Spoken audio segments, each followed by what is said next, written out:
But why do I need a mask? What I need is a flux capacitor, and then I can return to a less hostile moment in the space-time continuum. Yeah. You'll have to talk to one of our tech people about the capacitors. Of course, it needs to be from an approved vendor. Did you get the memo? I'm just not sure time travel is included in our standards and practices for approved employee vacation activities, okay? Now, BJ has a wonderful mask. It looks very natural. I'm not wearing a mask. Why do you keep looking at me every time he says BJ? Did you misplace your bear? Well, you're a lady-ish, right? Funny looking lady. Even with the big eyes. And the only lady in the room, so, You idiot! I'm not a lady. I'm an ill-tempered chihuahua. Oh, well, I think we'll need to pray about that. And ask your father. Shut up, man! The Mark Roman Empire. Also, a podcast.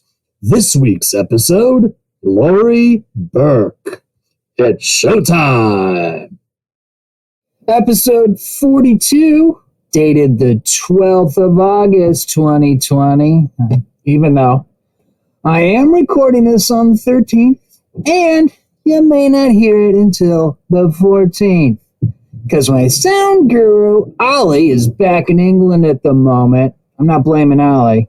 Just saying there might be a little delay due to, I don't know, Brexit or different time zones or me or the fact I drank coffee instead of tea this morning. Look, I'm just one 6-foot-tall white dude slumming it here in the colonies. I mean, I'm no Prince Harry. Prince-ish? Hey, isn't he my neighbor now?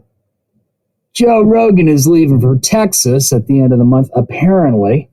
You do the math. Look, I'm happy to stay. California for life, baby! So, Megan, Harry, if you ever get lonely and need a buddy to Captain Jack Sparrow up and salt your koi pond with imported tea, although, yeah, we may have to wait for Johnny. Is he still in London? Tel Aviv? Johnny. He's so elusive. Oh, by the way, I am the Mark Roman. I am mentally ill. How can I help? Wow. I put the pod on pause for a few weeks and all kinds of human activity happens, right? It's almost like the world keeps on going without me. But then every empire has to deal with this. Am I right, Harry? Taylor Swift has a new album out. Yeah, you know what? I jumped on the Taylor bandwagon, I don't know, a year ago? Maybe with her last album, just before her last album. And she started getting more political. Yeah, you go, Taylor. And now it's like she knew exactly what we needed right now with all the chaos, the pandemic, the political idiocy, the corporate idiocy, the human idiocy, all that. And it's kind of like Taylor provided a tonic for us in these troubled times, or maybe a moment of zen near a waterfall, as imagined by Frodo while dropping acid with the ghost of Hunter S. Thompson. Yeah, listen to Cardigan on repeat just again last night. Good stuff. Way to go, Taylor. Thank you. She's being a citizen. Good citizen. Appreciate that, Taylor. Thank you, mucho. Speaking of good citizen, congratulations, Kamala. Yes, my senator here in the great state of California. She is the first Black Asian woman Veep candidate for a major party. Now, Indian is cool, but that's just so you know, from India. Yeah, not Native American. If I was Native American, I might be a little bit, I don't know. I'd be kind of like, hey, where's my representation? Fair question. Is it bad that she's a cop? I mean, Vic Mackey was a different kind of cop. How'd that work out? Maybe Kamala isn't the cop we want. Maybe she's the cop we need. I guess we'll see, right? All I can say is the Kamala versus Mike debate is gonna be some must-see TV. Oh, can't wait. Fortnite versus Apple? Wow. I guess I'm the weird one who's a little more worried about China versus Apple Daily and Jimmy Lai. Free Fortnite? Yeah, that's the number 2 trending on Twitter at the moment as I record this. Hey, how about free Hong Kong? Oh, what? Oh, you can't find that button on your controller? Yeah, of course you can't. As an expelled student editor who was put on the United States of America subversives list, yeah, we got one of those. My heart definitely goes out to Jimmy Lai. Hang in there, brother. And try not to be hanged, seriously. And rest in peace, the free Hong Kong we used to know. COVID keeps plowing through human lives with reckless viral abandon. Yeah, viruses will do that. Yeah, they don't care about who you're voting for, what your politics are, whether you look into science and dig it or not. Viruses could give a shit. They just do their thing and motor on. And, if you're in the way. But the important thing to take away from all this is that the health of you and your college-age children is not important. You got to keep the tuition dollars flowing to the universities. That's right.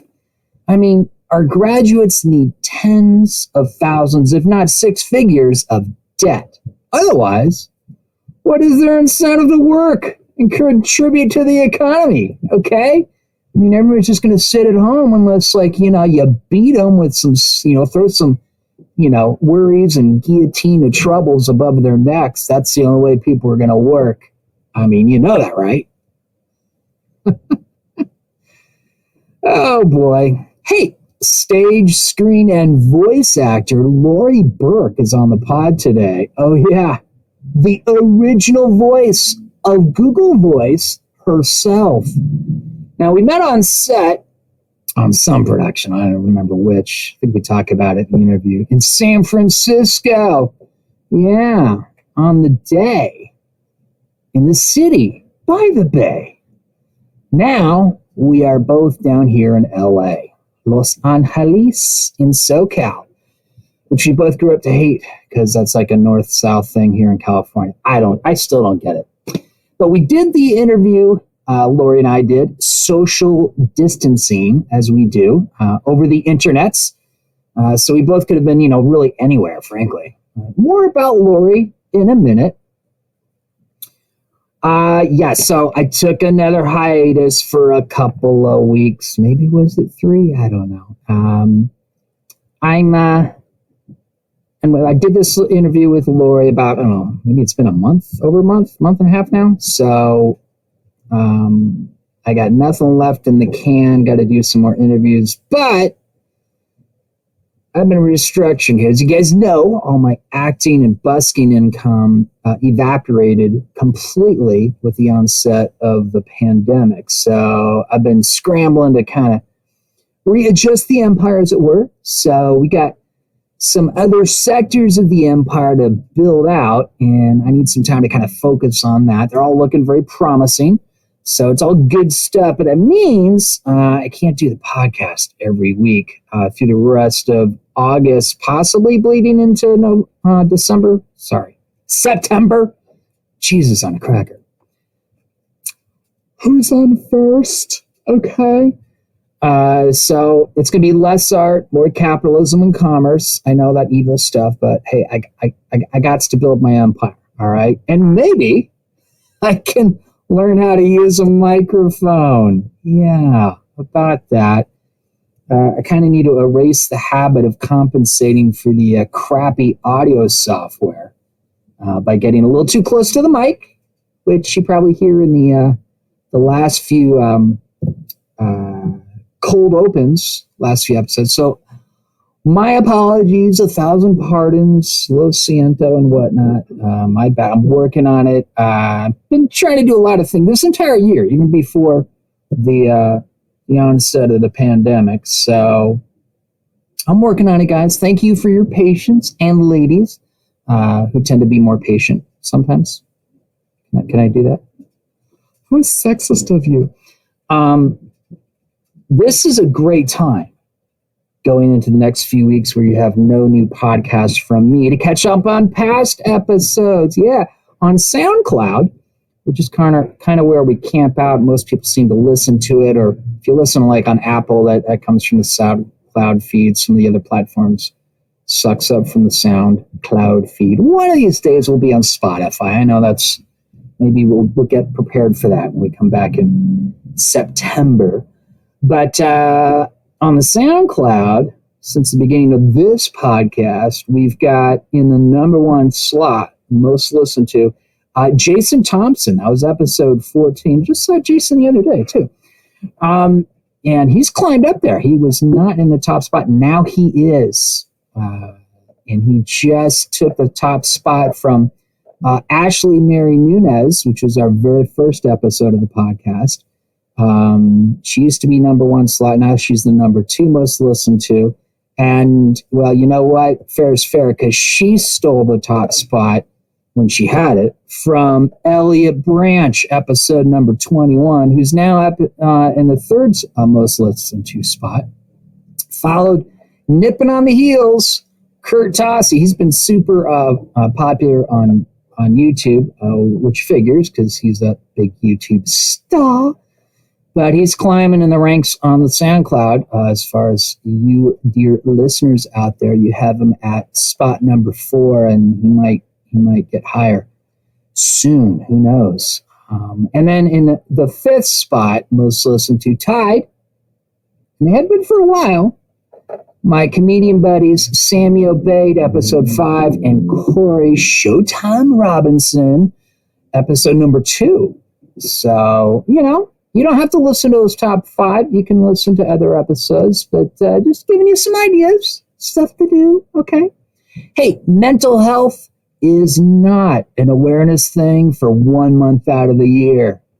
You're like, yeah, you're telling me, Mark? I get it. Look, I struggle with PTSDs, depression, and I have a history of suicide ideation. And right now, I don't have to tell you, but there's a lot of stuff messing with our heads. It's like coming from every direction. It just doesn't stop. Now, whatever's messing with your head, just know you're not alone. And help is always available. You can get immediate support 24/7. Reach out to the crisis text line by texting SEIZE, that's SEIZE, to 741-741. Or call the National Suicide Prevention Lifeline at 1-800-273-8255. It's free, and everything you tell them is confidential, unless it's essential to contact emergency services to keep you or your friend or friends safe. Now, there are other resources that might be more specific and helpful to you.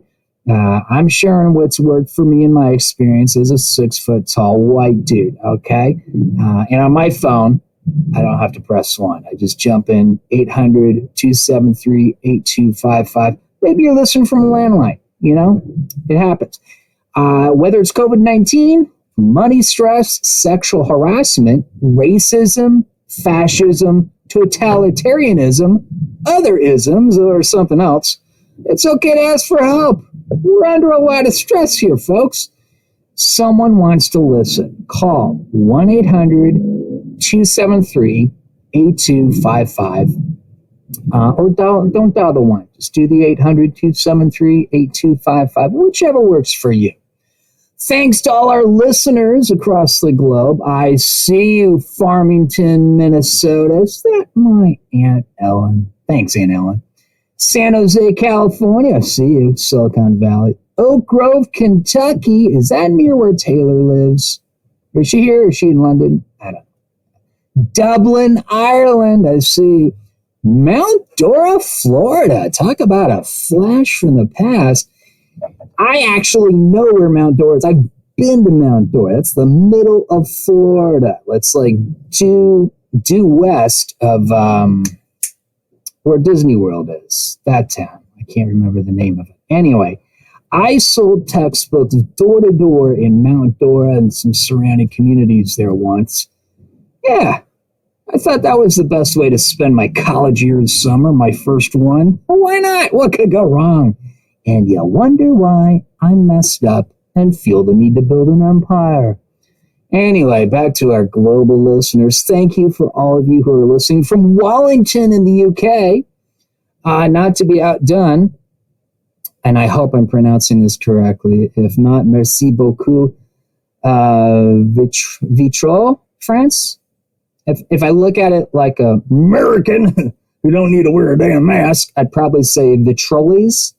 But I strongly sense, because France is wonderful in using extraneous letters of the alphabet, but then having a really good aesthetic reason for doing so. And let's be honest, the French can take us to school on some stuff in that regard. So, I'll grant you the extra unnecessary, artistic garden of vowels and consonants that seem unnecessary.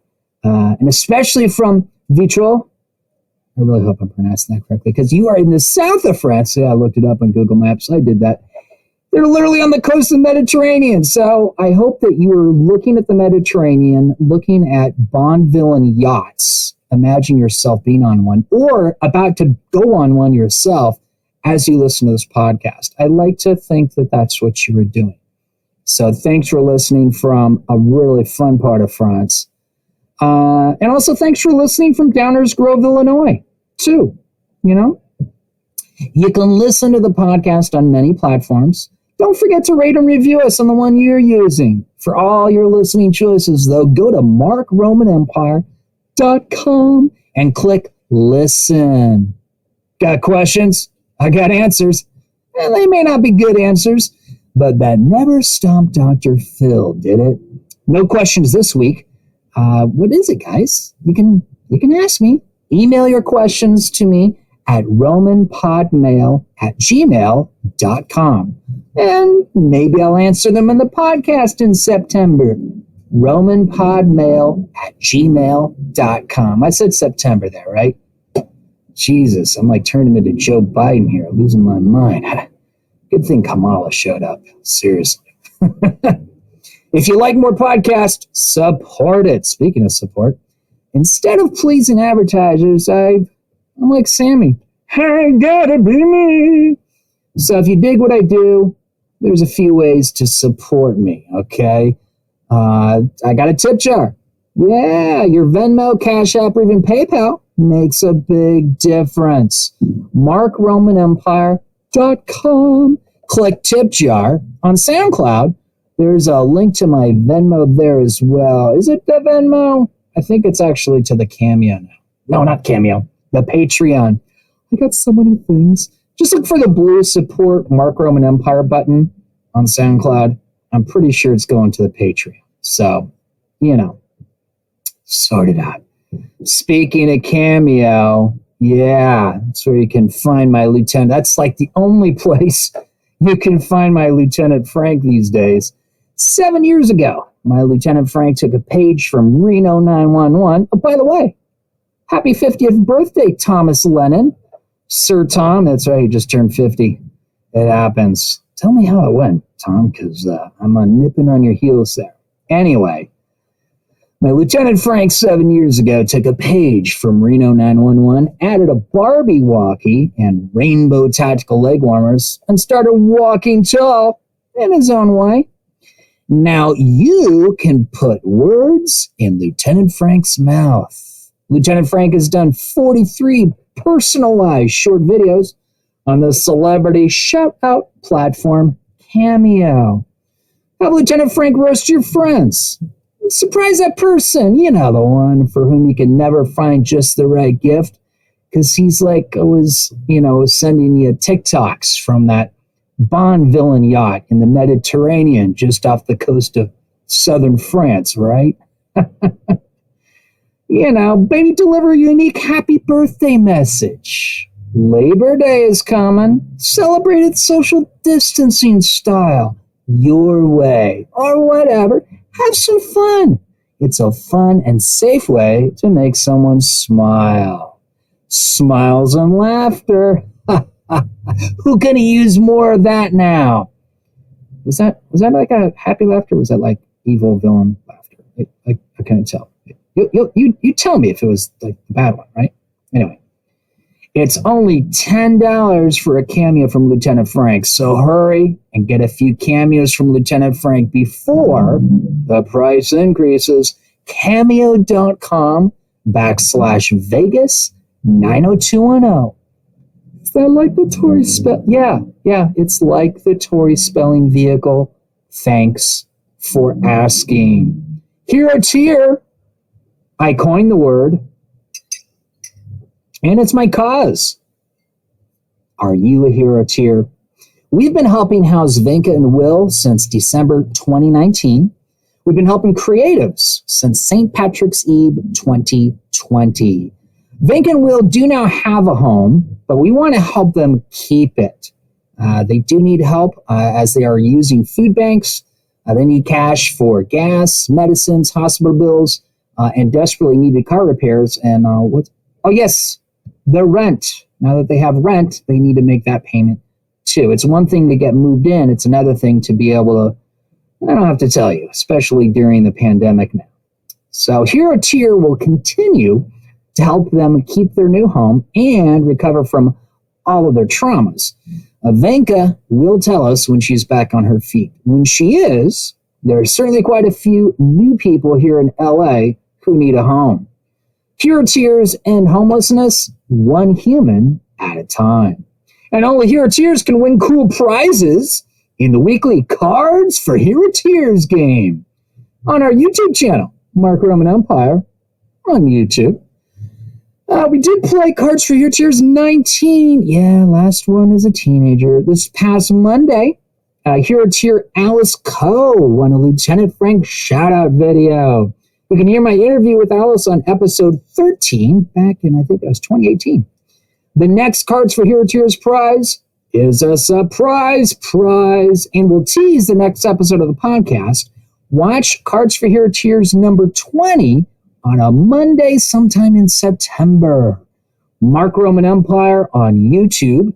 Follow Hero Tier on Instagram at Hero Tier Graham. Yeah, I know, really original. Someone snaked the Hero Tier on the Instagram, and they're just sitting on it like it's a muffin or a mushroom or whatever, An end table. Stop sitting on the end table. Anyway, we need 3,000 to ensure housing security for Venka, Will, and their puppy, Andy. 3,000 Hero Tiers. We've found 51 Hero Tiers since December. Who's next? Leave no human outside. Whether you need help or can offer help or are just curious, visit herotier.org to discover more. So, Laurie Burke, we had some audio issues in the first attempt to do the interview, which we did a full interview, but audio wasn't that great. So it's kind of a trial run. A few weeks later, we tried again, and it worked out much better. And that's the one that you're going to hear in a few moments on this podcast. Now, Laurie, unlike me, she comes from a family of artists, performing artists. The Partridge Family meets This Is Spinal Tap is how her bio frames it. We discuss, and I let my jealousy flag fly high. She is a prolific working artist, from the stage to commercial, singing, voiceover acting, on the screen as well, and hosting. And I should turn my phone off. Oh, sorry, guys. It's early days in the Empire. Have I mentioned that to you? And have I mentioned in specific detail what kind of prolific working artist Laurie Burke is? Let me do that for you briefly, kind of set the table here so you know what you're in for with the interview.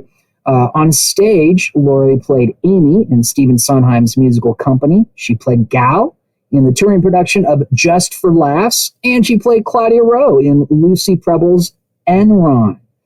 As far as commercial work, she's done it for a ton of Fortune 500 household names you've heard of, like Volkswagen, Walmart, Nokia, and Wells Fargo.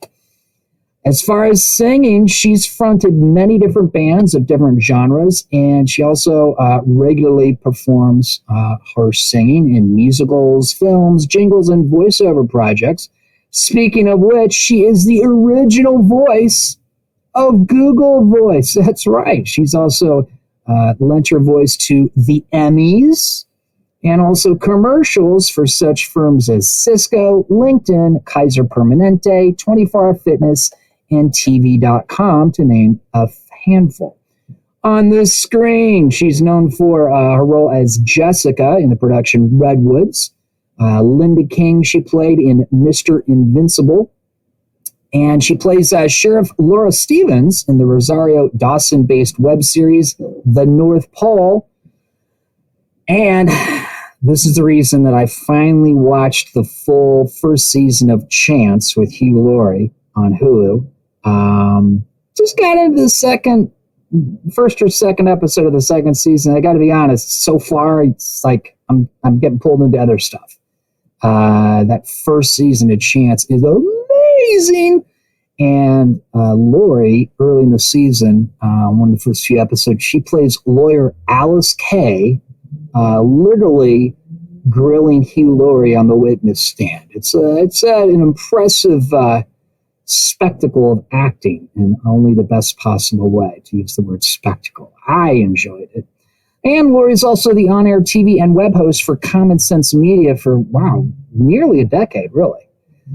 So, you feel like chatting with Laurie Burke? Let's do it. Did you like the cold open with Beetlejuice and Ren arguing? Who doesn't like these cold opens? Well, my patrons got to listen to it early. It's one of the perks for my Patreon patrons. That's right. Mark Roman Empire is on Patreon now. The Citizen patron level is only $5 a month. Less than the cost of that mask you bought but don't wear. And Citizen patrons pay it only once a month. Other levels coming soon. I'm getting to it. All right. Like I've said, we're building out other sectors of the empire. We'll get to this one in due course. Learn more at patreon.com/Mark Roman Empire. Laurie. Mark. We're finally doing it. I know. We've overcome all of our technical difficulties. So for those listening, Laurie and I attempted this interview several weeks ago, and we both had technical issues. And now we finally come to. I mean, the build-up. The build-up is huge. Summit. Yeah. Can you stand it? Technological achievement. Exactly. They should make awards for this kind of stuff. In a civilization where brushing one's teeth and taking a shower within the same 24-hour period is an accomplishment. And highly unlikely in this time in our history. Right? Yeah. Can two performers in Los Angeles manage to connect over the internet so to make more silly content for our fans? So true. Oh, we're doing it. Cool. Hey, nice to see you. Let's. It's great to see. We're looking at each other, just to let everyone know, because I used to do in-person interviews at the Musicians Institute here in Hollywood, just a few blocks away from my domicile. But before the pandemic, I brought the podcast, which is like a podcast. Sure. I brought the podcast back, and then the pandemic happened. So what we're doing now, where we're recording the audio on Zencaster, and then we can actually see each other through, Facebook Messenger. It's been working pretty well. Gotten some cool guests on, and you're a cool guest. You're like not only acting, but like a voicemail. Jesus Christ on a pup. That's okay. I do those. a voice-over champ. In fact, you teach classes, don't you? Yeah, actually, currently I've been doing, and thank you for that. Should I say that now I'm a returning guest since we tried this before? Would that mark me as returning? Technically, no, because, a guest officially, I think in the empire here, I forgot to wear my my laurel leaf. Actually, I only wear that for the Imperial Happy Hour that I do Tuesdays and Thursdays, 5:30 p.m. Hollywood time. Love it. Usually on Facebook, Facebook, but we'll probably be moving that over to Zoom at some point soon. Yeah. Well, I only ask in case you get the 5 timers jacket like SNL. So I just wanted to know if this last one would have counted for me. So this would be number 2. As soon as I book Marty Short on the podcast, I will definitely have, I'm forming a Senate. So good. They can do a committee or something. I don't know. I just wander over to the Senate every so often, twizzle my sword, hear their complaints, Do what you my burdens as an emperor, you know what I mean? Do what you got to do. But that's funny. Yeah. Is that my note here is I was going to reference a recent event, and this is how far back. Do you remember the Fisherman's Wharf fire a few weeks back or a month or two back? Not since I've been in Los Angeles. That's right. I keep forgetting you're down here already. I know. Yeah. How long have you been down here? I've been here since September. I lived here 15 years ago as well, or 20, 15, between 15 and 20. I don't know why, but there's a big span of 5 years that I'm just is it 15? Is it 20? I don't know. So anyway, let's use that range. Who cares? Mine was 2 in Vegas. I understand. You understand? Yeah. I also lived in Las Vegas. I don't even remember that whole, that could have been a decade for all I know. I have no idea. Or it could have been an hour. I don't know. Right? It happens. Yeah. Of a certain age. But so I lived out here before that when I was a flight attendant after college, and then I got into working in the record industry, and then I ran a couple of restaurants, and I've done a million things. Wow. But anyway, I moved back here in September, and I love it. I really love it. It's been great. Well, and now, it's of course, when I started really being here, because I kept going back and forth to San Francisco for work and family stuff, is when this happened. But that's fine. That's, it's this beautiful being here. The pandemic, of course. This being the pandemic. Yeah. Sorry. Yeah. But it's so lovely outside, and I always like to, anytime I go anywhere, I always like to be outside. I'm like an outdoorsy kind of girl, camping and stuff. I woke up this morning and I had some things to do, but I was looking forward to this interview. But right after this, the second most important thing of my day today, I'm gonna get the hell out of the house and I'm gonna go hike Runyon. I'm gonna wear my mask, not primarily because of COVID, but primarily because of all of the amateur fireworks launchers. Sure. From over the weekend, that residual nice smoggy haze is just hanging there. So I know. Yeah, that was a lot. But yeah, it is beautiful outside. Now, but we met, actually not down here, we met up in San Francisco Bay Area. And I feel like that was maybe as long as 10 years ago. Could be. Again, probably, with the time, 100 years, who knows? Yeah, it was a long time. I was doing background acting. I wasn't even a member of the union. You're SAG-AFTRA, right? Yes, sir. Yeah. So now we're both SAG-AFTRA, but at the time I was non-union, and I don't know, maybe I feel like it was one of those Japanese cop procedural / reality show type things. I Almost Got Away with It, maybe, or something like that. Yeah, not Japanese, but I think it was either I Almost Got Away with It or Wives with Knives. I was a wife with a knife on one of them, where you would have known. I was always either covered in blood or fake blood. Of course, or something. Oh, wait. Were we on Treasure Island? I don't know. That would have been one of those. I was also on Almost Got Away with It. I played a detective. I'm having a flash memory right now. I feel like it was on Treasure Island. Okay. And you were in a bathrobe holding a coffee mug, and you just opened the door. It was one of the barracks because that used to be a military base. Who doesn't do that? I mean, yeah. I mean, and those shows, I feel like those shows are like the crime shows of here are that. Like every single actor has done those. And Indigo Films is what produced all those. And it was for the Discover ID channel. And my mom kept telling me, I love watching that. And my mom, this she's like a peanut. She's like 5 feet tall. She's just beautiful, wonderful musician, like da-da-da-da-da, just full of light. Oh, what kind of musician?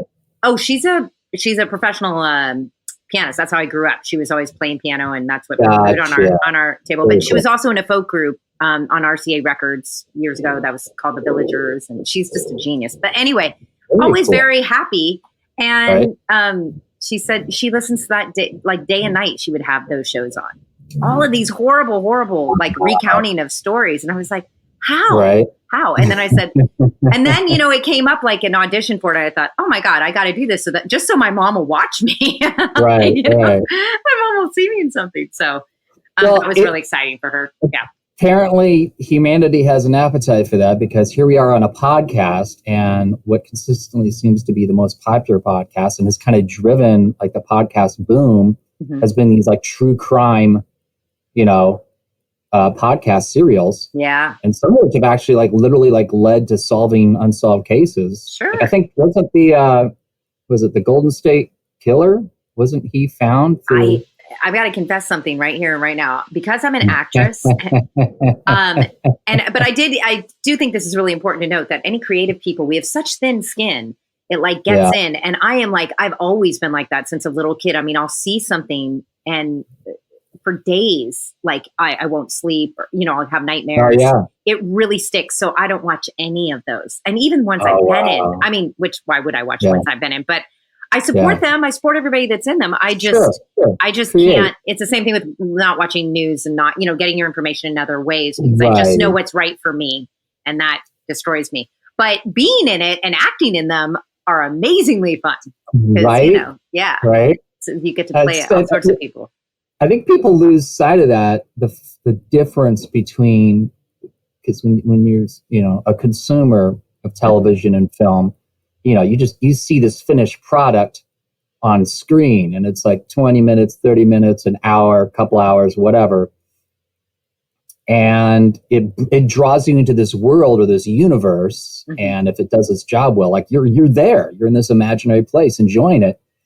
And what you don't see watching that you and I know from actually being on sets is like, that 5 minutes you just saw, that was an entire day in 3 different locations. Yeah. And please. Yeah, I know. Like, there's a big, huge difference. There's a big, now go ahead. No, I was just going to say, you never see the behind the guy. I remember one of the Wives with Knives ones, the one that I allegedly, stabbed the crap out of him, which I don't know if I can say allegedly. She went to jail. So apparently she did it. And, little maybe off center in her mentality. And anyway, the guy that I was supposedly married to was this huge, like double my size. I'm not that tall in stature. A huge guy that when he was on his knee proposing to me in this, he was the same size as me. Let's put it that way, standing. So, and tattoos everywhere. Wow. Anyway, so we had like these scenes where I attacked him, and then the one that he attacked me, right, with knives. Okay, all day long, just like both of us. It was very, very physical. And the next day, he's covered in bruises. I'm fine, and he's covered in bruises. And I was like, who would have saw this coming? Like, I didn't.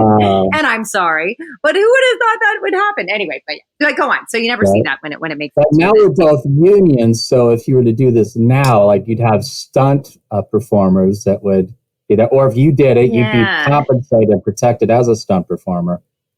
Yeah, it'd be, I just think it would be a different ball game. Yeah, probably. But, we did a lot of things. I look back, I've done thousands of voiceovers, and hundreds of projects on camera too. So I have to be 175 years old. Again, it's a good thing I don't keep track of time. But I think I am that old. So yeah. And then, like I said, so that's what you asked me before, the voiceover stuff.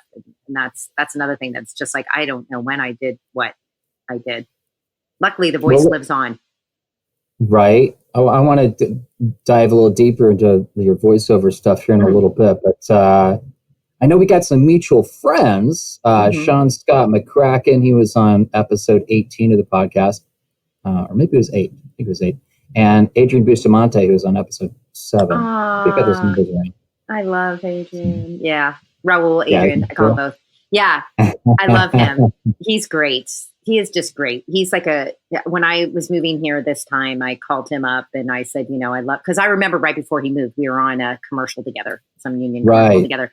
And he was like, I'm moving. I was like, yeah, I'm still working. I was working a lot and knock on wood, I was very lucky in San Francisco. And I was like, yeah, I just, I don't know. I used to live there. He's like, I'm going. And so he went and he's just done so well. And he's so gracious about it and normal. And he was the only one. And I did meet, some of my friends that are out here because they're like, why weren't you out here 10 years ago? Which is a whole other story. But, but I met him. I said, can I take you to coffee? And, would you mind? I'm just a little bit. And he goes, Laurie, let me tell you something. When I moved here, I didn't have any, like you've done. So he just was a very supportive guy. He's like, and so gracious. And he said, it's just like San Francisco. It's the same thing. Like, don't let anything, I started my career here. So, in LA, but he was like, don't let anybody tell you anything different. It's, it's all the same. Just do your work like you've always done. And you let me know if you need any help. And he's just so nice. Yeah. I love him. He's great. He's a great guy. Yeah. Yeah. It's funny because,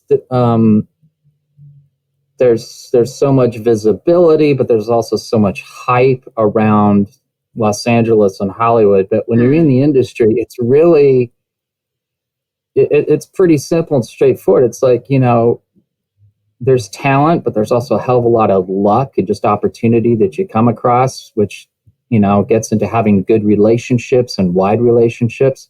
But then it's a lot of work. And it's just a matter of like having, a plan and just, work in that plan. And, it's trite and silly as it might sound. It's like, you keep doing your thing. And, over time, things, you're ready and things pop into your lap, I just think you keep work, it matters what you want. Everybody has different goals. Yeah, and I always I love being on set. I love doing voiceover. I love coaching now. I've been coaching, for a long time I've been coaching, but I mean, sharing things, creating things. I don't even, to my detriment, probably, I don't really focus as much on the strategy of like, being this thing, whatever that is, that thing. I'm so grateful to be able to work. And I've always been like that in San Francisco, just working.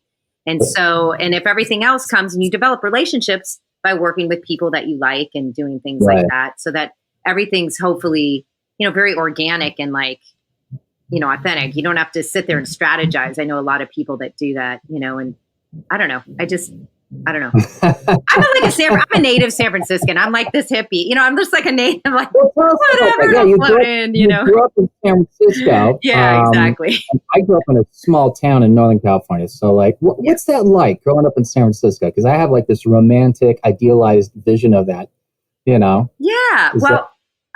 Well, my whole family, again, my family are all professional musicians and actors. So great. Amazing. It's amazing. So I grew up a little bit different probably than most, to where my parents had a little singing group. If you ever saw Mighty Wind, if you like that's the kind of group that they had. It was called that's awesome. Yeah. So anyway, and the Now Company singers, and they did things at like Great America, and they did things at like, the Independent or like whatever hall, the different concert venues. Right.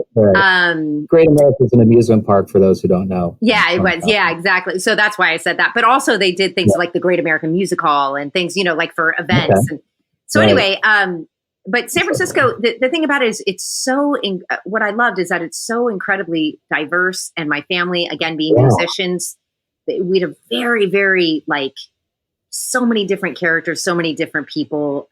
I loved it. I loved San Francisco. I'm so proud to be from there. And then we went at 7. My parents got divorced, so that was a whole other thing. I lived all over the Bay Area, and then I came back to San Francisco. Then after college, graduated broadcast communications, San Francisco State, and after college, I became a flight attendant for many years, international for a charter company. So I went around the world for about 7 years. What drew you to airlines and being a flight attendant? I went with a friend. I wanted to travel. I was always I've always been working like 5 jobs at a time since I was like 14, 15. So I was like, which is great. But I was like, Yeah, life's still to learn, like, have a collection of gigs you're working at all times. Yeah, just keep working. And this is like before I was even in, anyway, so I just went with a friend, and I always wanted to travel, and I, 22, nice. Just 22, 23, right? Yeah, 22, 23. And then I just went all over the world, and I was lucky enough because it was charter. So a lot of military flights, a lot of, oh, wow. Okay. Huge thing with the military. So, Italy, Ireland, Egypt, you name it. Yeah. So, very fun. Did you ever have to sign any agreements, non-disclosure or anything? Like, was there ever any passengers where you're like, I don't think they're official military. They might be like spooks or CIA. No, I mean, I'll tell you though. I'll tell you, I just told this story because I was talking about, the importance of, I was a host for Common Sense Media on air too. And that is a great, great company that helps parents. So tell us a little bit about that company. Yeah, they help parents navigate through social media and how to, what movie reviews. I would do movie reviews and stuff. I would read the teleprompter. So I was like a broadcaster for that. And what if their kids are watching things, how they can have a good conversation with their kids about certain things, that are in the movie. So it's non-biased, not telling you what to read. But like I did one on Wonder Woman, let's say, right? This last Wonder Woman. And so, and it's just a great company. But anyway, because of that, and because my degree in broadcast communications, my interest in the field, I was telling people, stop just listening to the news. I mean, no, I mean, everything is biased. You know what I'm saying? Like, don't just do that. Do your own homework. And so I said, as an example, I remember flying to Egypt when I was a flight attendant, and they had said, oh, we're not bringing any more troops over there. And here I am on a plane bringing the troops over to Egypt. Yeah. And like followed by F-15s, on either side of us because it was secret or over the Indian Ocean or whatever. So, and that was reported on, whatever network it was, CNN or whatever it was at the time. Yeah. And so, it's really important to know that that's not always the case. And then there's good reason why we wouldn't always want people to know everything. So, sometimes there's good reason. Yeah. But yeah. So anyway, that's what I got to say about that. Yeah. Understood. Very cool. So, your training for what you do now as an artist, it sounds like it started at a very early age because you're growing up in this musician family. So, like,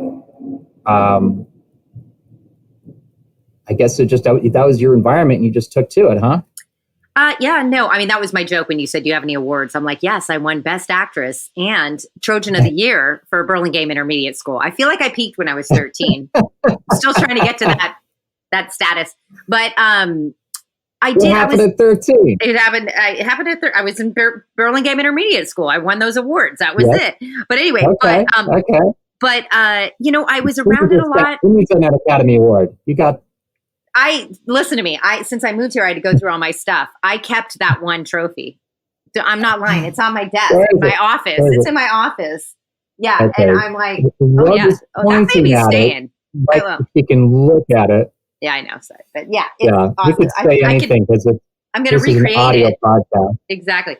Now Laurie's doing a namaste pose. Exactly. But the truth of the matter was, and I did drums at I'm a singer too. So I studied music when I was younger. So you did drums. That's probably a really crucial, because the drums really kind of they're like the ringleader of the band. Right? They're great. Well, my brother is he was like a prodigy. He played Neil Peart at like 13. He was playing all that stuff. I have an older brother and he composes and also, is just an amazing drummer, but scores and, is great at sound and studio. So I went into more singing after that, but then, I went to college, and I think for whatever reason, I think my family, I was a little bit intimidated. My family's so incredibly talented. My dad's a great actor and director, and everybody's playing something. And it was just so normal in our family that it never really felt like you had a special talent. It was just like whatever. So, but I was always taught, you want to do something, you better study it, and you study it so that it's respect to the craft, it's respect to yourself. It brings you confidence. And I was shy, so I didn't get into this. Everything, full force. I did plays and things like that and studied, but until I was like in my 30s. So Interesting. Yeah, I would think. So early 30s, but I just quit my job at the time. I was in sales. I was out here. I was in LA, and I. So you went in a completely different direction. Mm-hmm. So you grow up around all this artistic activity. Mm-hmm. You're feeling a little intimidated by the talent of your folks, and then you know, friend of yours grabs your hand, and suddenly you're a flight attendant, and then you end up in sales, and then you've gotten through your 20s, and you've had time now to kind of establish yourself as a human being, independent as an adult from your parents, and now you're like, what about that art thing? Huh? Okay, yeah, because now it's like it's on your terms, and you're maybe not as intimidated by your parents. Do you think that was it? I think it was just a lot of things at once. I knew, and I have a lot of people. You know, I private coach, and then I'm developing some classes and stuff right now. And most of the time, it has to do more with that time in your life where you realize you have all this creativity and wonderful things inside that just never, for whatever reason, you were afraid, you know, or you just of judgment, or you're just, you know, that security thing, you know, maybe you got married and had kids, and that was like, now the kids are gone. And now you're like, oh my God, now I could do this, you know, just that whole thing of expression. And, you know, I so resonate with them. And that's why I love doing what I'm doing when I'm coaching, is because I know where they're at. I know where they're at. I understand it. And I live the most creative life of anybody, you know, as far as like creativity on a daily basis all the time. I just made that decision. It was a very hard decision. I gave up whatever great job, you know, for whatever good money and all this stuff. And I was too stressed. And what happened was I went to the, I went to the doctor, and it was a nutraceutical company. I believe you. Nutraceutical I'm company. relating to you. I'll share in a moment. Yeah. Continue. And I was in nutraceutical. I had a 5-state territory. It was like $5 million territory. And I, you know, was just making money for myself. It was nutraceutical industry. It's like pharmaceutical, but vitamin sourcing the ingredients and vitamins and things like this. Gotcha. This was after the record industry, which I was in printing and packaging. And so not the creative side. And no, not the creative side. No. Gotcha. No. And then I ran restaurants for special events. Yeah.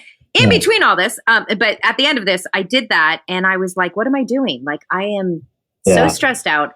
All I'm doing is making money for me. And it's not like the payoff is I'm curing cancer or I'm helping humanity. It's just money for me to go out. And that's just wasn't enough for me. So I just felt that thing inside. So I just quit my job. I don't tell people to quit their jobs. You know, I say, like, you know, go in, you can take some courses now and keep your job right now. And like, right now, actually, you know, sometimes things conspire to where you are forced into making a decision. And I remember going to the doctor, my feet were turning blue. There was like, I was having some sort of like reaction for no reason. They were turning cold and blue. And he looked at me and he goes, are you stressed at work? And I go, no. And there was like a little tear going down my cheek. And then he goes, I don't want to tell you any.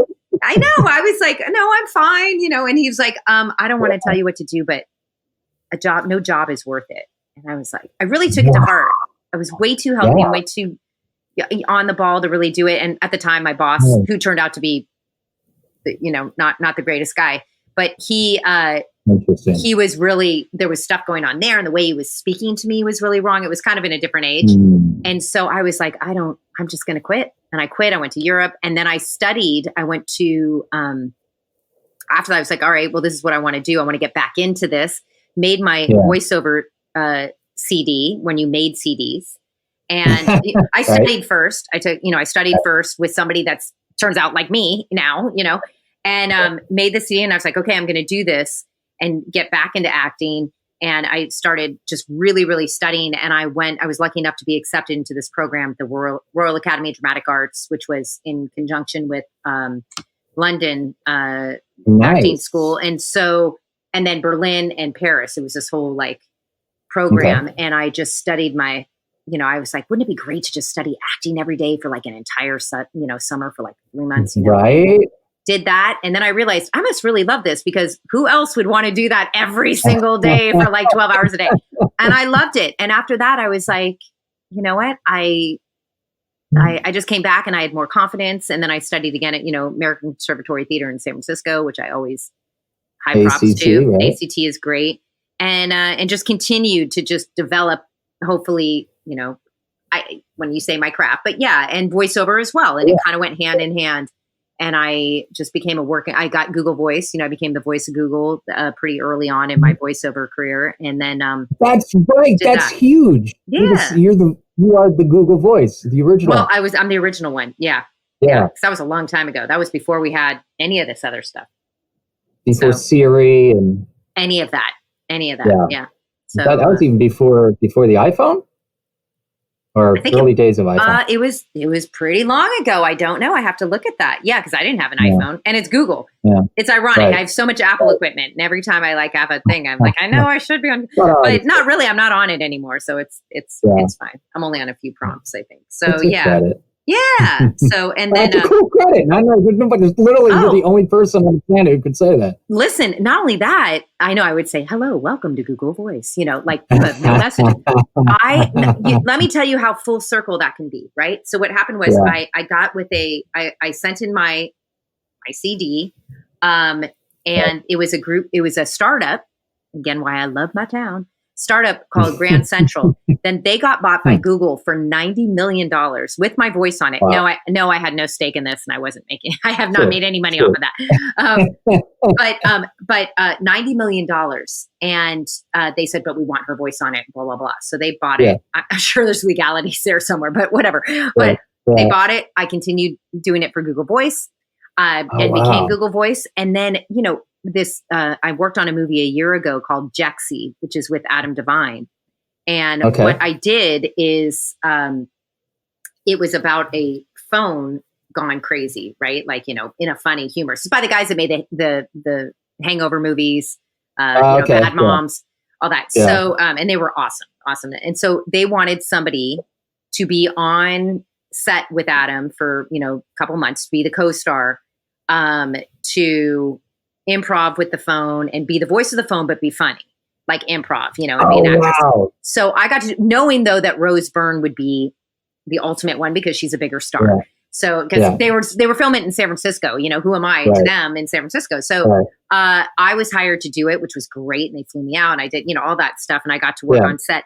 And so the wonderful thing is my friend just said, you're all over, you're on the behind the scenes on the DVD. And I didn't know that because no one really knows how that works, or that I'm on it and this and that. And it was like, here I am. Created. You don't know what actually ends up. And it was so fun. And then, Adam, I almost started, because really, honestly, you're kind of I was hidden, basically, not on, nobody knows that I worked on it opposite him. Right, he had an earwig. Hard work, and then they it's not that. It's just because Rose Byrne is great, but he had an earwig in. And so you couldn't see anybody on screen. So I was always in another room or setting up a voiceover somewhere because it had to be really good sound that they were recording me at and doing all this stuff. And so it was very interesting. So, and he said, he mentioned me because afterwards they didn't mention me, probably because, they don't want to confuse it. It's Rose Byrne and him, she did afterwards, but he was acting off me. And so what was so lovely is, to see him, and he said something so nice. He was just like, there was a wonderful improv actress. Her name is Laurie Burke. She was great. And I was like, oh my God, thank you. Yeah. So everybody was so nice. Yeah. So I was like, oh my God, I did exist. I did exist. No, we didn't have to do any of that. They, interviewed all of us. So it was really nice. Yeah. So I just saw it. That's why that's on my mind right now. So, but that was from Google Voice. Sorry. When I auditioned, they were like, oh my God, you're built for other actresses. You know how we all know each other in the Bay Area. They're like, oh my God, this is Laurie Burke. It's like a phone that actually can swear, and which I do, and improv. And I was like, oh my God, it's my dream job, So that's a full circle thing. You never know so cool. what's going to lead to what. So that's why I think that's part of the reason why I was chosen, why I was cast as it. Was like, she's done the voice prompts before, 10 years ago. Yeah. So, yeah. I'm really drawn to the fact that, you lived this, couple different careers, and then you suddenly made this decision to plunge yourself into acting because I had a similar moment, but I grew up very differently. not growing up in cosmopolitan, diverse San Francisco with a musician, artistic family. I'm growing up in a small, tiny town in Northern California with a very religious family, with a dad who sells life insurance. So it's like the very idea of any kind of performance art as a career or profession or a life was just so beyond ridiculousness. So I like repressed. I didn't even address it as a viable option. And so I end up in this path that led to sales, and it took the global, event. We're going through a global event now with the pandemic. Well, the last time we did this was The Big Short. Right. And that liberated me from the mortgage industry, because I saw the writing on the wall. I'm like, okay, all these companies have been around literally some for 100 years or more. They're like suddenly going under. I realized, okay, I'm not going to make as much money, if any money, and it's going to be a lot more difficult. And do I even really like this? No, I hate this. So it's like, okay, I'm going to be broke. If I'm going to be broke anyways, why don't I do what I love? Well, what do I love? And then I'm at an open mic doing stand-up comedy. And then shortly thereafter, I'm doing background acting. Right. And then before I know it, someone approaches me who I met through a friend at a coffee shop weeks prior. And they're like, you need to be in LA. Here, why don't you just take over my condo? The lease is already paid for the next several months. I got to take care of 6 parents back here in LA. Wow. That's great. Yeah. So it presents itself.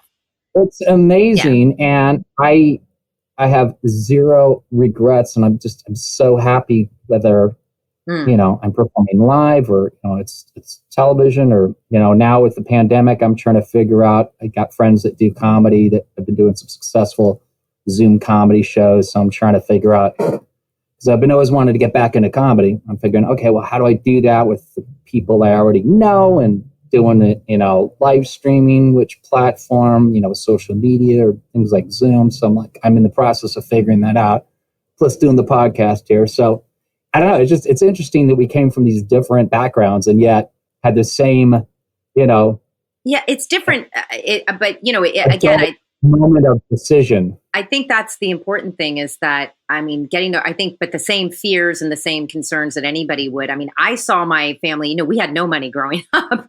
So, as far as a security blanket, nothing. So, my mom would come home from playing piano at the Gold Dust Lounge in San Francisco. If anybody remembers when that was run, it's very famous, like piano bar for years and years. And if she got a big tip, I remember when she got $100 bill, and steak was really expensive. So she's like, we're going to eat steak. That was a big thing. And then Laurie wants to take a taxi. So this is before Uber, obviously. So we're going to take it. Oh yeah. When Uber came into existence, I was like, cause I guess I still like to take taxis and have other people drive. Yeah. And I was like, this is like a dream come true. It was very much dependent on tips, and it was dependent on, then she would work other jobs during the day, sometimes office job. It was a very, you see a lot of that part of it. So you kind of are like, okay, I know that's there. Is that the kind of lifestyle, you got to find yourself. Right. And then I truly believe now I have such a great, I'm so grateful for this, but I always say, like, don't go into this if you just want to make money. If you just want to make money, there are a million other things to do that are much easier. The people I like and the people that I work with, like if I'm coaching or whatever, are people that actually look at what I do as an art form, like voiceover and also acting, because I think it's all connected. And those are the people I really, they have to work hard. And the Bay Area, by the way, great people. You really love what you're doing if you're doing it in the Bay Area, because you're working your ass off, don't you think? And not a lot of union stuff, not a lot of stuff that actually gets you.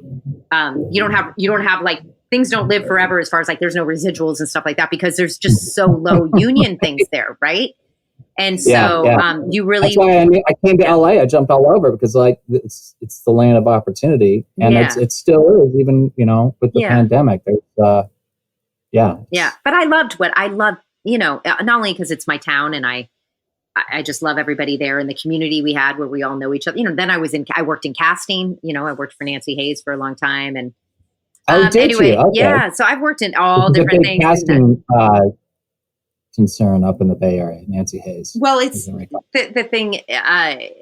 It's just we all know each other, right? And then I taught at Nancy Hayes. I taught for San Francisco Acting. I mean, SF, you name it. I did all that stuff, and I think that there, the community and the opportunity to have so many different, if you want it, different things, be able to do so many different things was amazing to me. Like I really got to do great films. And then when things would roll into town, like I did Chance, with Hugh Laurie, that was a big thing. I was just going to say, it's an amazing scene, a courtroom scene. Thanks. And you're like I believe, I'm his lawyer. Yeah, I'm a lawyer yeah. You're a lawyer. He's on the witness stand. Yes. And you're literally, and it's just it's tennis between you and Hugh Laurie, who's no slouch as an actor. I was on a couple episodes of House, just his background. I was pleasantly, not surprised, but it was just great to see him stay in character in the sense of he kept the accent. So the American accent he uses as Dr. Gregory House between takes, that's all I heard him use. He did not go into his native. You want me to tell you a story about working with him? Please. Because we had 3 or 4 scenes. And the first time I was there was like, I think I was in my trailer for like 8 hours. He was upset about that. I didn't care. I was like, I'm on the set. This is great. And I'm going to work with Hugh Laurie. I was so excited for that. Meanwhile, Hugh Laurie is like, where's the... I was like, Hugh, if you have a brother and I married him, I'd be Laurie. Just going to point that out. And he was like, okay. Anyway, but he, so we had a late night. It was like 8 hours before I got on. It was so funny. And he said, God, Laurie, this is like, whatever take we were on, whatever. He goes, I can't believe, he goes, it's so late right now. And I'm so tired. This is really hard to keep up this accent. And I go, Hugh, I forgot that you were even British. Like your accent is so unbelievable. But then I have quite a few stories from there. But one is that, and I want to, if anybody's listening that is into acting, obviously, or whatever, know that you have one or two actors that listen to the pod. I'm sure.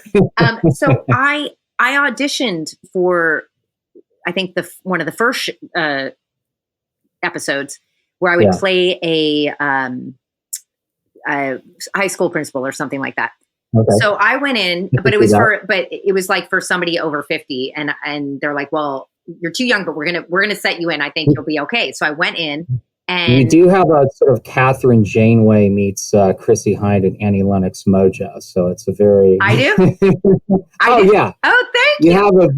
You have a very authoritative while still. Well, thank you. Oh my God, I've very feminine.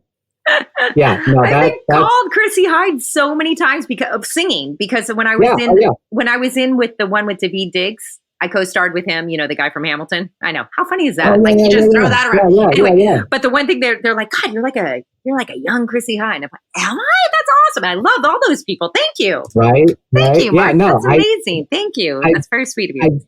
I dig it. Well, let's listen to some of your stuff, watching some of your stuff. You're so sweet. Thank you. But it's a specific thing where you can it to me, seeing each of those performers and artists and Annie personalities. Lennox. Oh, I love Annie Lennox. There's a diverse complexity to their characters, so they can wear a lot of different hats. And to me, as a 6 foot tall white dude, in a moment where, because of the pandemic, frankly, we're actually noticing that, hey, maybe some other people that don't look like us, they got some issues that are our civilization's fault, and they're not a part of we the people. Why are they not part of we the people? Because let's address this. Yeah. Because women have been considered and treated as second-class citizens to this very day.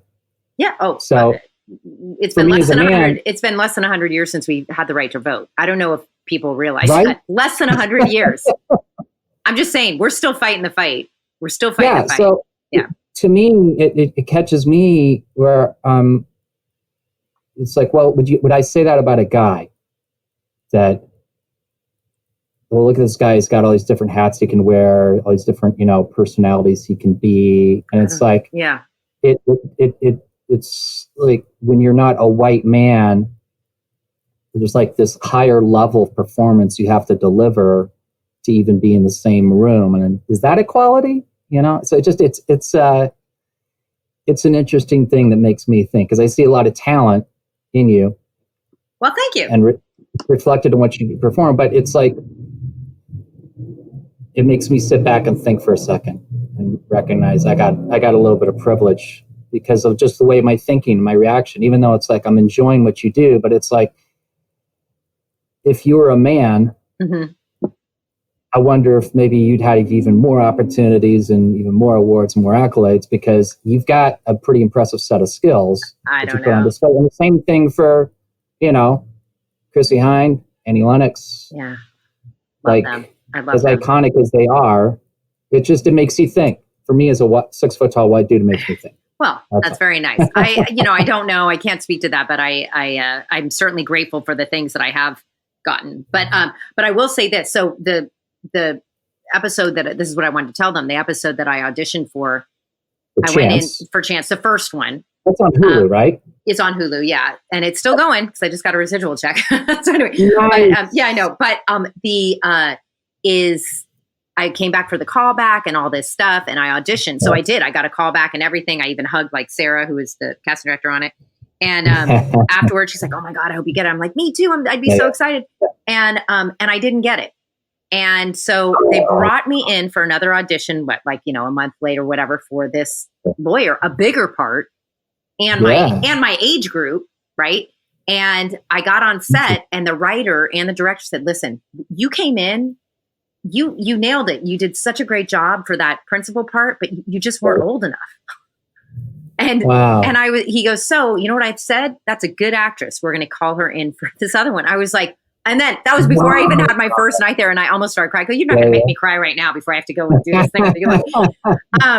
And I thought, oh my God, that's such a note that I want everybody to know. You know, when you audition, you're not just auditioning for that particular thing.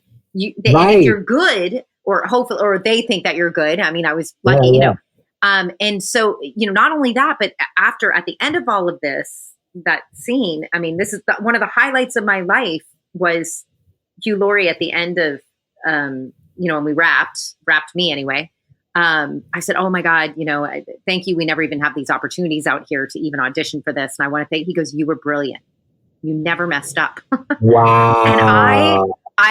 And I praise Hugh Laurie. I was like I could cry right now saying that. But I mean, what that lesson was to me was like how important it is to tell people that you work, like what an impact that had on my life. I was like, oh my God, maybe maybe I, could go in LA and maybe I'd be okay. Or like, maybe I could do more, like we all have these doubts about ourselves, like maybe they won't like me there. And I was like, oh my God, like that made such a, you know what, Laurie, that you just worked off of arguably one of the best actors of our time. I absolutely love him. Yeah. And he said that to you. And I had to look to myself and go, you're okay. You can do this even more. That's I mean, amazing. I know it wasn't that long ago. I had worked already in the business for 12 years, but we have these doubts.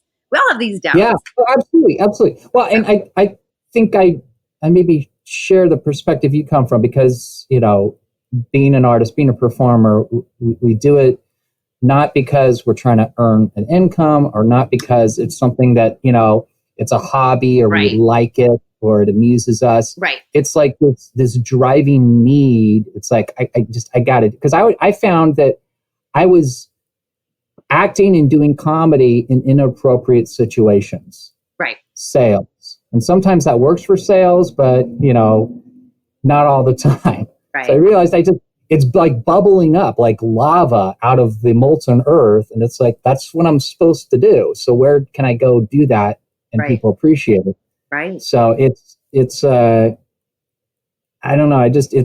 I'm so happy that you had that experience, because imagine had you been cast as the principal, which at the moment you'd be like, yay, I auditioned for this part. I got the part. Yay, I won. Well, no, winning is getting the much better role, opposite Hugh Laurie, but you had to get audition for something. They say no. they pass on you and you have that defeat, a disappointment. You're like, oh, I was trying to get this part. I honestly, I was happy that I got a call back. I mean, that's how big, that's how I figure. Like, I'm like, man, if I get a call back, at least I know I'm in the running and they could go with somebody for another reason. But right. Yeah. Do you find it as an artist, like you feel like you're floating in this bubble where there's just all this chatter and noise, and it takes these little experiences where you're actually performing and you have these other professionals, and it's these moments that you can actually latch onto and go, okay, I'm not nuts. I love doing this. And okay, yeah, I am, decent at it, because we have this high standard, because you love the craft and the, so much. Right. And you don't take it for granted. You respect it almost reverentially. Mm-hmm. And so to like go, oh yeah, whether you have doubts or someone doubts you, you can go, yeah, you may have a point, but Hugh Laurie seems to dig what I do. So I don't know. I never thought of that. No, I never thought of that. But I mean, I guess if I come in that, it's, my mind is so like, it's just about a balance of life, of being creative. If I'm creative every day, I'm happy. Yeah. And that's really, I mean, really my goals are not, I mean, I'm living it already. To me, I'm so lucky that I've been doing this and that I've been able to do this and live for so long. And all these creative outlets, I also paint, I also do photography. I also do, it's like, I've been doing all that. I just have this time in life to do that. And then hopefully to also inspire now more people to do it and to live this creative life that you can do. And if you lose, if you get rid of like having to be like famous or whatever, which I never had that intention. I honestly, I can't believe the things I've been able to be in and been cast in. And, it's honestly like, I'm like, wait, I did? That's like, that's why when I mentioned Daveed Diggs, who again was in Hamilton, and it's like, and then I was like, did I just name drop? I did just name drop, because I don't even believe that like I worked off him. It's like, oh yeah, these people become your friends. My friend just today. That's a real part of your life. That's a legitimate thing that you can reference. But it's more like, they're like, oh my God, that's so cool. I'm like, I know, right? Like, I'm as surprised as anybody. Like, I'm not bragging about it. I'm just like, I cannot believe. But like today, my friends, they are all female mariachi band called Florida 12AUG2020. They're amazing. They won a Latin Grammy. I want margaritas and I want to experience that now. It is amazing. But she, Yaya, who is it's her group. Are they in LA? From New York. And, but they were nominated also for a couple of Grammys as well. But again, won the Latin Grammy I went to and stuff. And so she's from Puerto Rico, and her cousin's actually Miguel, if you know who that is too. He's a well-known singer who's great. But anyway, she just texted me today, and we both started around the same time, 15, 20 years ago. And she started playing violin in the subways of New York, and she's been on all the talk shows and everything. A busker, huh? Yep. And so, but she's just sent me this thing. I can't, I mean, you can't see me, anybody that's going to listen to this, but she's on the show that Sarah Bareilles made on Apple TV. It's debuting today. And her three other people in the band, they did the music. They redid Little Voice. And I mean, I was watching her on this and I'm like, oh my God, like everybody has to hear this song the way that they did it. So cool. And I'm like, this is it. I mean, they've been in a lot of big things. Winning a Grammy is pretty freaking big. But the fact that we both kind of grew together and we're both like, can you believe it? Like, we're both like, but working, but really working to work, like, hey, that doesn't stop. You don't just sit there and look back. Exactly. You're like, what else can I do? This is so great. I get this opportunity, and every day is different. And once you like kind of, for lack of the overused term, lean into it, but once you kind of accept that, like, to go with the flow of life and that, and I think now, hopefully from this, if we can take away anything that's positive, it's going to be that, nothing's certain anyway. So, I mean, nothing is certain. So that whole thing of like, I know for you probably too, becoming a performer and let's say giving up a job where you have a steady income all the time. The biggest thing is like, how am I going to live? How am I going to live and not worry about it? And it took years for me to do it, but I'm also worrying about it at the same time. And I'm like, this is not serving me at all, right? Because you're worried about it. You don't want to be attached to everything that you go into. So you have to have that mindset. You have to develop that mindset to just be like, my acting today was auditioning, and that was great. I got to play 5 different people, or even in voiceover, right? I got to play this many people just for the love of doing that. Everything else is a bonus. And you have to just like you treat auditions the kind of same way I do, it sounds like, or it's like it's like the audition is the event, and if something comes out of it, great. But it's like you just pretty much, I'm gonna do this role. I'm gonna do the best as me in that role as I can. Mm-hmm. You do it, and then you walk away. And if something comes out of it, great. But you got the next audition, and you got the next performance, and the next. And study it. What can I learn from that? What can I get better? Totally. Well, and try not to criticize myself, but I know that when I am nervous, like I said, for working with people that are well known, which I have, I just go, you've studied this, you've been doing this for a long time. Like I have to self-talk myself, which I think we all need a little bit of that. We all need people on our side to go like, look, you got this. You worked hard at it. Yeah. No, it's funny you say that, because with the pandemic, I was used to doing a lot of busking, and then my favorite busking was the Lieutenant Frank character, where I actually get to do improv comedy off of strangers on the fly.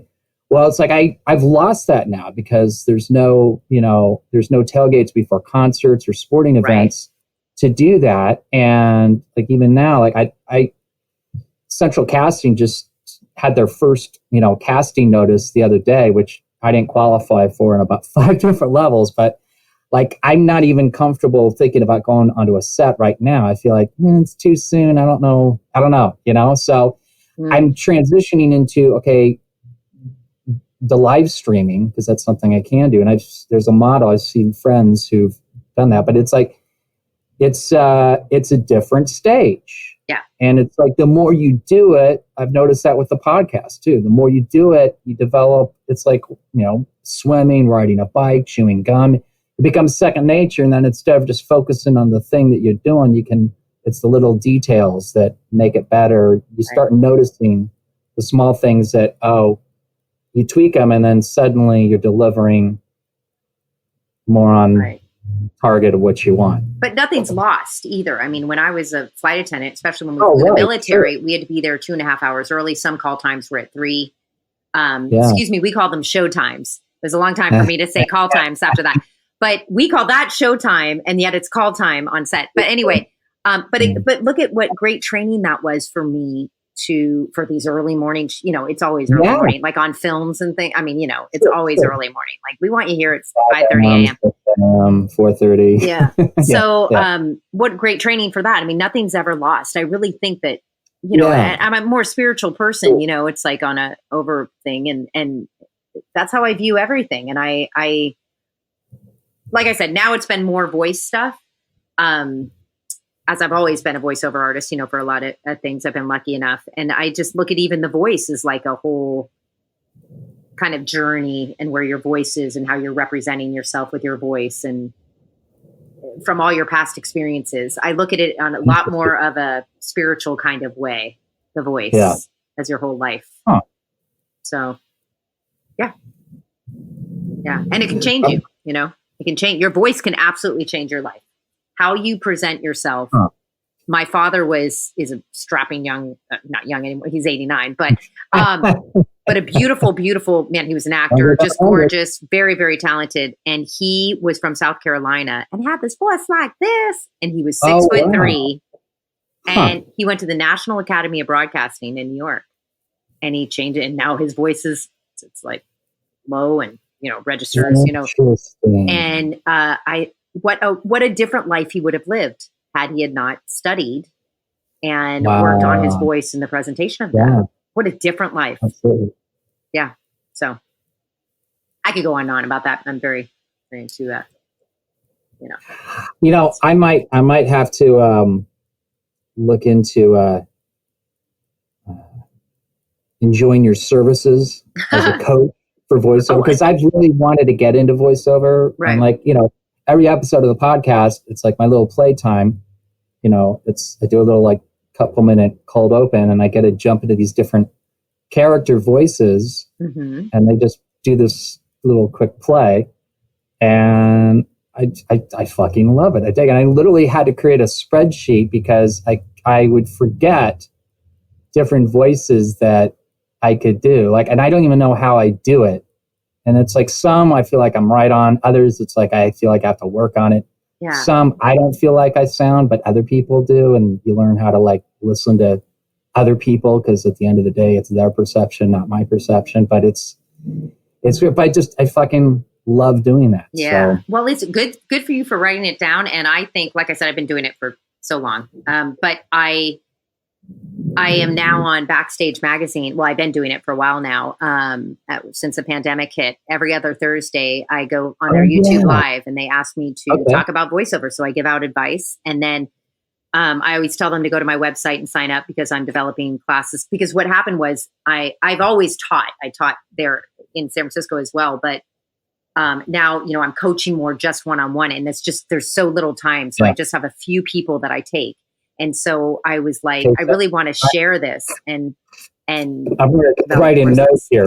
What do I do if I want to have Laurie Burke start teaching me how to do better voiceover? Well, first of all, sign up. Go to my website. And this pop-up's going to be get on my list. And then because I'm developing the course, I'm developing the courses and classes now, because cool. That's, like I said, I'm full with my one-on-ones, but I sometimes put stuff on my YouTube channel. I definitely, you know, Instagram and we'll have links for it all on the episode page. Awesome. What's I love website? It. LaurieBurke.com. LaurieBurke.com. And how do we spell that? LaurieBurke.com. That was like I almost went into cheerleading mode. LAUR. Yeah. But anyway, were you a cheerleader? Yep. Ever? I was in high school. Have you ever done any acting gigs, either live action or voice acting as a cheerleader? Yes, one. It was the first one that I did in San Francisco. I was a cheerleader. It was so funny. I was hired as a cheerleader, and it was on top. It was like by St. Mary's, like up on the hill, you know, like we were on a cable car, and it was like drizzling, freezing, but it was for the All-Star, National All-Stars for baseball, like commercial or something. Gotcha. And here we are, and it's supposed to be this beautiful day, right? It always is like that, right? And it is, you know, it's San Francisco, freezing, and we're in like this little tiny cheerleading uniform. And again, I think, you know, I was like 30, whatever, and everybody, I'm like, how am I a cheerleader? Like, you know, I mean, like there was like 18-year-olds like there. I was fine with it. I was very flattered. You know, I was like, all right, fine. But that one I remember, that was so long ago. Yeah, but that's all the acting. You know, you're pretending that it's sunny when really you're freezing. Right now, as we said before, it's very hot in LA right now. I am inside. I mean, I feel like I'm in a sauna, but I'm pretending that I'm outside in San Francisco in 55 degrees in my mind. If I put this out, you'll know why. I have water, but you know. Right. Don't worry, I'll come to in like a minute or two. Yeah. That's just happens when you're on. Yeah. All be good. So what's next? You're, you know, in this strange time with the pandemic. I guess what the cool thing with voiceover is you can, you know, the pandemic probably hasn't affected that as much. On the contrary, actually, I'm seeing that like animation is like going through a historic boom right now, because that's the production that works during a pandemic. Well, you're in booths, you know, right? Yeah, and studio, you know, think about it, commercials and things like that. If they have B-roll, you know, all they need is voiceover. The thing is, for me, life hasn't changed that much. I have a home studio, you know, I'm recording. As we're talking on the phone, I just got another, you know, voiceover thing that I have to do. And so I'm used to being alone, and I'm used to being inside. So for me, and, you know, I just did that talk yesterday on Backstage Magazine. On their YouTube channel every Thursday. I'm on that, or every other Thursday. But go to my website, or go to my YouTube, or my Instagram is usually where I usually, you know, update, and Facebook. And I said that yesterday. I'm like, look, you know, I'm used to being alone. That is part of the thing. If you want to be a full-time voiceover artist, you have to like that life. There's a lot of things hasn't dawned on you. And I take it very seriously. It is a different thing. Yes, I teach very acting. I think it's an extension of it, but it's a different thing to do voiceover than it is from other things. And not to get personal, but it's the thing that affects. Like I myself, I've been in different relationships. I've been married. I got a 21-year-old son in college now. That's all the kids as far as I know. Almost got married a second time, but this last year or two, I've been very happy, very single, barely spending any effort to even change that. Mm-hmm. And I kind of intellectually wonder if I ever would be in a relationship again. How do relationships affect what you do as an artist? How have you found that? I definitely think, I've found the balance, but I love what I'm doing so much. Somebody asked me the other day, you haven't been married or have kids. And I was like, I definitely grew up. This is just last night. Somebody asked me this, but I grew up with a working mom that was playing piano at night and writing arrangements and stuff like that. And since I got into this a little bit later, and I was like, this is the best person I am, is when I get to be creative and do this all day long. This is the best person I am. If I, at that point, I hadn't, met somebody that it would have worked. I thought, well, if I want to do this, I couldn't do that and raise a child at the same time and not have the child feel less than, or my career feel less than. Sure. And I didn't want to do that. And that was the decision I made subconsciously, or pretty much subconsciously. I think I just was like, I'm going to mother in other ways. I've got great nieces and nephews and my family, and I take care of my parents. And, it's like, I've been very lucky in that, but I just thought, okay, that's just something that you're going to accept, because I think I can do more this way. At that time, I just didn't think I couldn't do everything, and something was going to suffer.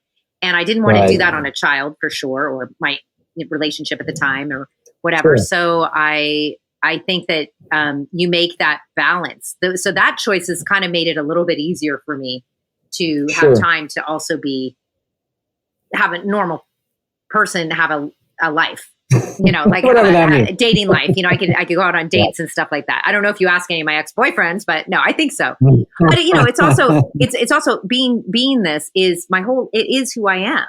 I'm not like this, anything like Instagram. Nobody does that for me. Somebody said, you have a great marketer or whatever. I'm like, no, it's all me.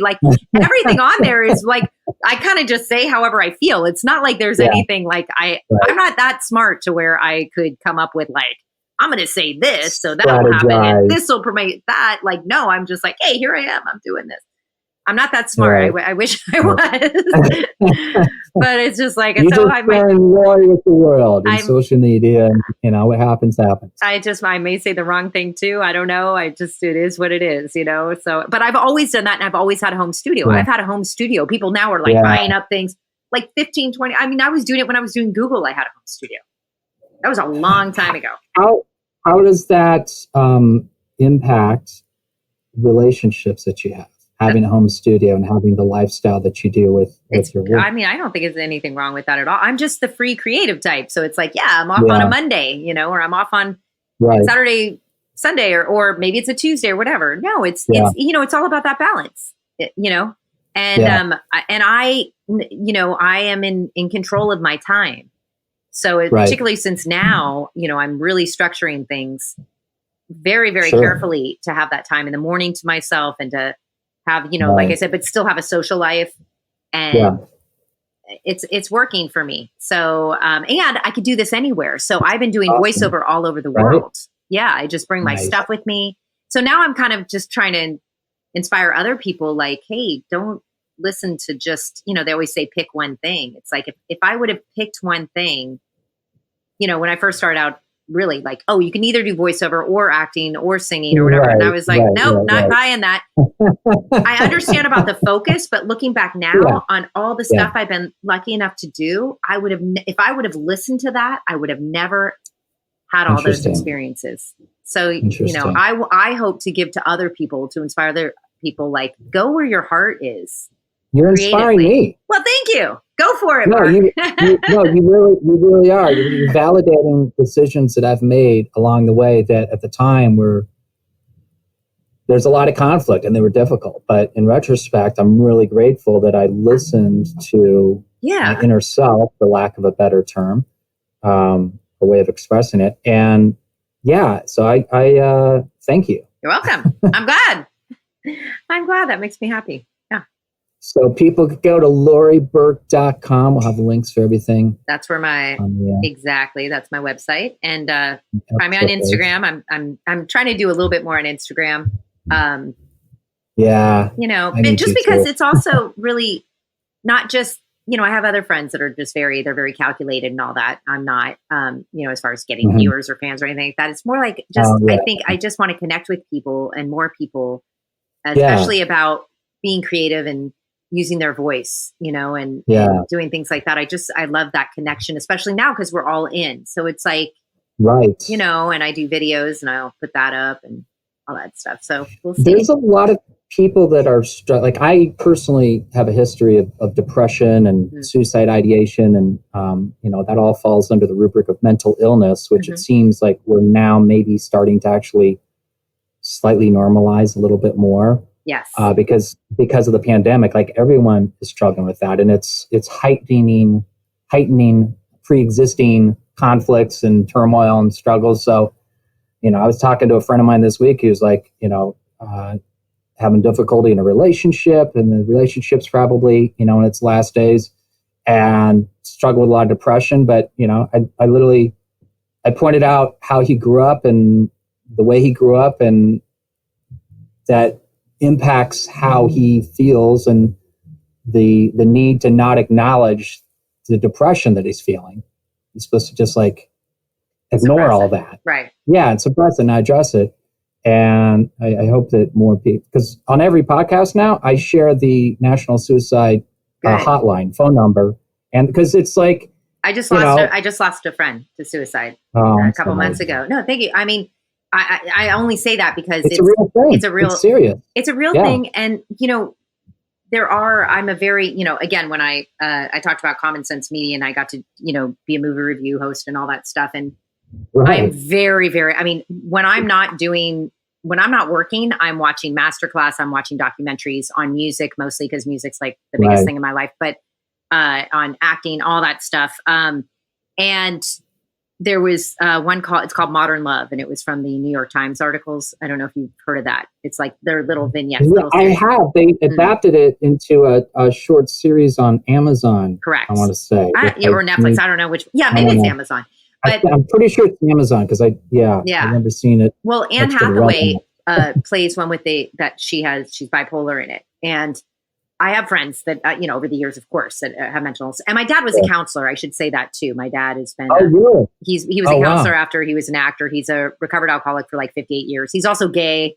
Yeah. So he was with a partner for 30 years. So I have a lot of things to draw on as far as the therapy things, right? That I strongly believe in. And I watched this one thing with Anne Hathaway, her character in it, and I thought, see, this is where when people say, you're just zoning out in front of the TV, I totally argue with them because A, I'm learning so much, and B, there's a responsibility of the media and creativity can do this to educate people. What a great platform. The one with her artists in general. Yeah. And the one with her in it really exposes what it's like. I don't suffer from any of that, but I've got friends that do. So I think she's pretty accurate on here. And I just had a whole new feeling, a whole new empathy for my friends that suffer from mental illness from watching this one show. Yeah. Robert Ebert, the great film critic, basically, I forget the exact context, but it was a pretty defining moment where he was asked, why are movies and films so compelling to him? And his answer was, he literally teaches empathy. He doesn't even teach empathy, it creates empathy.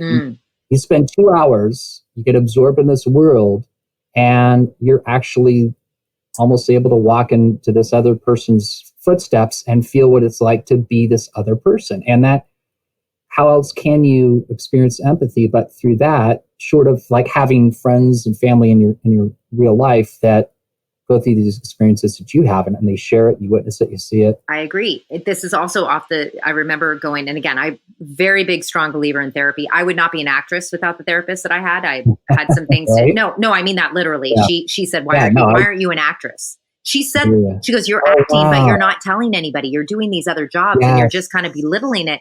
And I had to come out as an actress is what she said. So anyway, that's a whole other, story, but she, you're acting to suppress stuff and you're spending all this energy to do that. And she's going, why not take that skill and hiding? No, I misspoke. Yeah. What I mean by this is I was already acting, but I was like a closet actor. So that's why she was saying that. Like, you're already in things, but yet I was spending all this energy to pretend you're not an actor. I just wouldn't even come up. And she's like, why aren't you telling people? And I said, because I felt like the minute that you do that, somebody says, what are you in? And at that point I wasn't in anything big. And I was like, and that's not the point. If you're a painter, you're painting. If you're singing, you're singing, And so I would belittle it kind of. And then, and so anyway, we worked through it.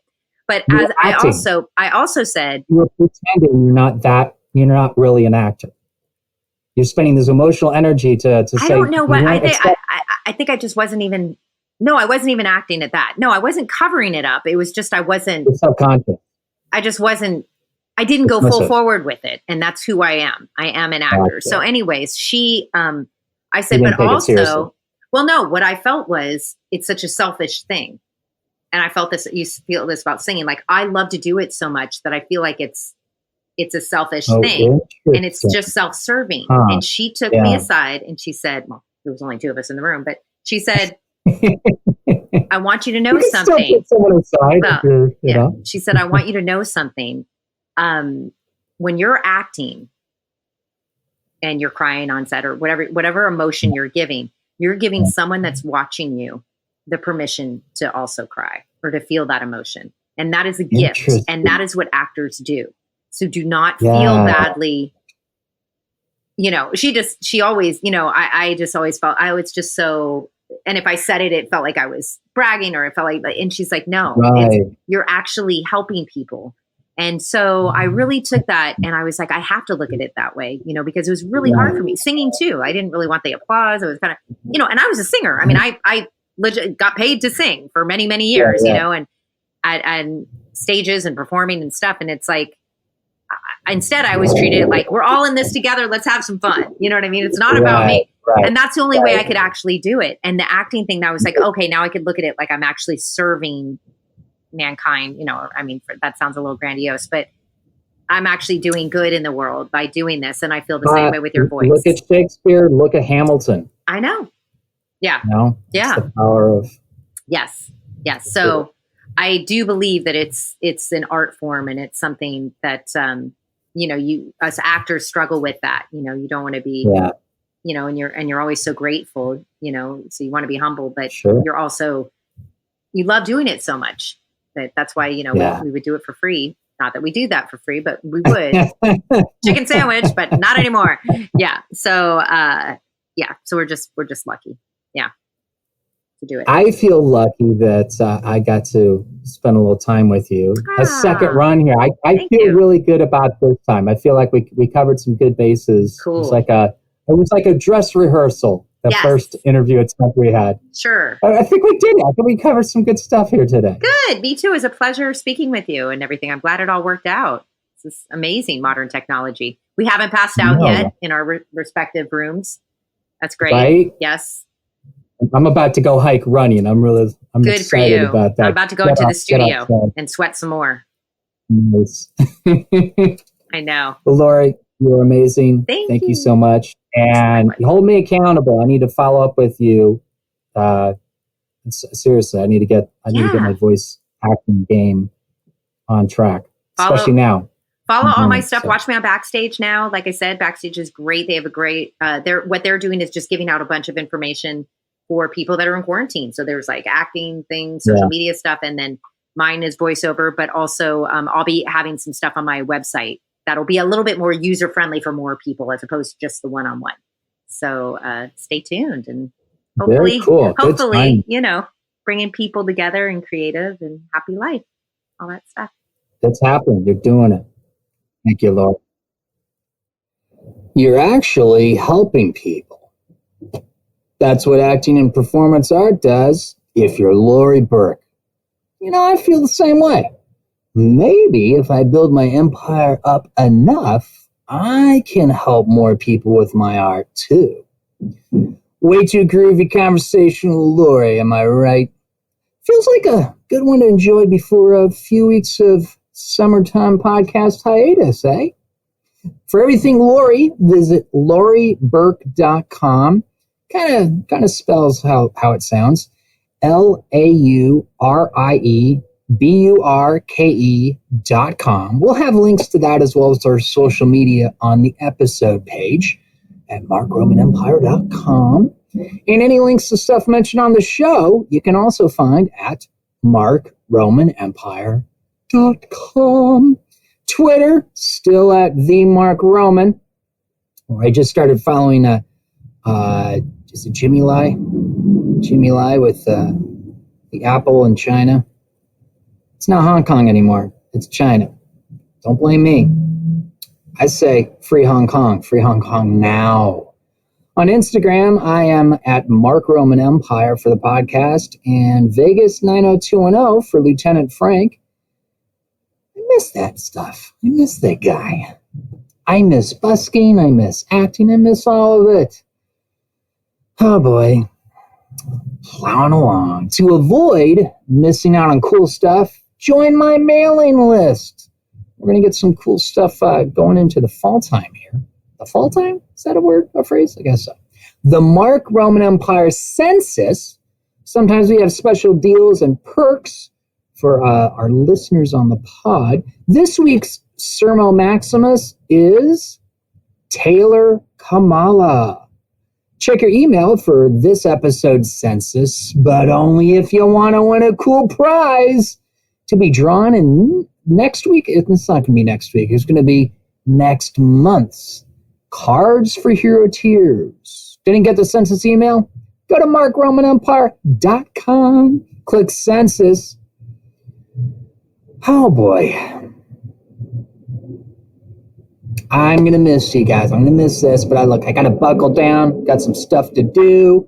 Got to talk to the motorcycle gang, apparently, that you just heard drive by my apartment. Hopefully the construction that's been going on downstairs didn't bleed into this episode too much in the intro and the outro. Anyway, yeah, I just got to build out a couple different sectors of the empire. That's really vague, Mark. Yeah, you know what? I'm not proud of the things that I got to do. I mean, I sleep well at night. It's not exciting stuff. It's stuff that I have a passing familiarity with. It's just some basic financial health stuff as well. So I just got to do that. Buckle down on that. Set a few things up, and then I can jump back in the saddle here, like the man with no name, Clint Eastwood. We'll do it, and it's going to be sometime here in September. Ideally, I like to say early September, like right after Labor Day, right before Labor Day. We might turn out being the middle of September. But you know what? I think we are all accustomed now to the things that we love and adore, having us, take a mulligan for a season or a year or what have you. All right? I'm just asking for a few weeks, maybe a month. Okay? It's going to be good. Catch up on those past episodes. And until next month, it takes a busker. Remember our fallen buskers, Clownelyn Monroe, Prince St. Paul, Christopher Dennis, and Alexander Desser. Black Lives Matter. Free Hong Kong. No fear, hero tier.